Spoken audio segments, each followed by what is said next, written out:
आप लोकसभा चुनाव की बात कर रहे हैं, अब हम लोग अपने क्षेत्र की बात करते हैं। अभी ये जो हमारा क्षेत्र है ये चतरा लोकसभा है, और जिस तरह से यहाँ के वर्तमान सांसद का कार्यकाल रहा है उससे काफ़ी लोग नाखुश हैं। तो आप चतरा लोकसभा के सांसद के बारे में क्या सोच रखते हैं और इनका कार्यकाल, क्योंकि ये लगातार दूसरी बार सांसद चुने गए हैं यहाँ से, तो कैसे आप देखते हैं इनके कार्यकाल को? और बहुत सारी कमियां जो हैं वो जनता बता भी रही है, तो ये आप कैसे देखते हैं इनके?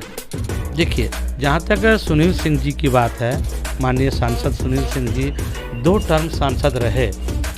मैं आपको बता दूं कि चतरा जो है पूरे देश में ये दूसरा कंस्टिट्यूंसी है जो सबसे बड़ा क्षेत्र है, और यहाँ का सांसद बहुत सारे लोग रहे। योगेश प्रसाद योगेश जी रहे जो कांग्रेस से सांसद हुआ करते थे।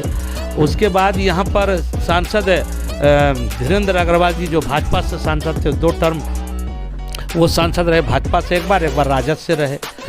भारत सरकार के सामाजिक न्याय अधिकारिता राज्य मंत्री श्री नागमणि जी थे, वो यहाँ के सांसद रहे। ये लोग जब क्षेत्र में आते थे तो लगता था कि हाँ किसी क्षेत्र में कोई सांसद घूम रहे हैं, और क्षेत्र में पदाधिकारी अफसर यहाँ के एसपी डीसी, हम लोग खुद हम धीरेन्द्र अग्रवाल जी के हम सांसद प्रतिनिधि थे, हमने खुद देखा है प्रोटोकॉल कैसे मेंटेन हुआ करता था। सुनील सिंह जी तो गुमनाम व्यक्ति का नाम है। ये कब आते हैं कब जाते हैं क्या करते हैं इनको कोई मतलब नहीं है क्षेत्र से। ये तो कहिए कि मोदी जी के रहमो करम पर वो जीत गए, नहीं तो तबर जो चुनाव हो रहा था लोकसभा का, बहुत जगह उनको लात जूता गाली, जूता का माला, वापस जाओ, ये सब नारों से उनका स्वागत किया गया था। ये सिर्फ कहिए कि मोदी जी के मुँह को देख करके लोगों ने और हिंदू मुस्लिम की भावनाओं में बट के उनको वोट लोग दे दिया, नहीं तो सुनील सिंह दोबारा या इस बार भी बीजेपी उन्हें टिकट देने जा रही है? असंभव। क्या कारण हो सकता है? कारण कि उनकी निष्क्रियता, क्षेत्र में ना आना, पब्लिक से संपर्क ना होना, और कांग्रेस के उम्मीदवार जो धीरज साहू हैं वो भी उससे ख़त्म है, सुनील सिंह से वो ख़त्म है। कांग्रेस अगर धीरज साहू जी को प्रत्याशी बनाती है तो वो तो रात दिन विदेश में घूमते हैं, मोबाइल स्विच ऑफ, किसी से कोई बात नहीं, जनता से कोई संपर्क नहीं। तो 2 ही आदमी यहाँ हम लोग के निगाह में थे, एक तो थे सुनील सिंह जी, दूसरे धीरज प्रसाद साहू। तो न जनता धीरज प्रसाद साहू को स्वीकार करने जा रही है।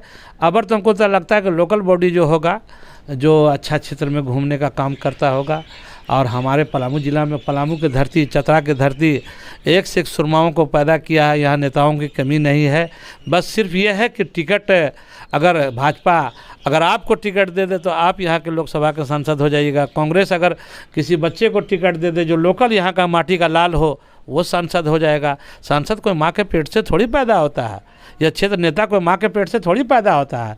नेता बनता है समाज से, समाज की सेवा करने से, समाज में रहने से, समाज के मुख्य धारा में जुड़ने से लोग नेता बनते हैं।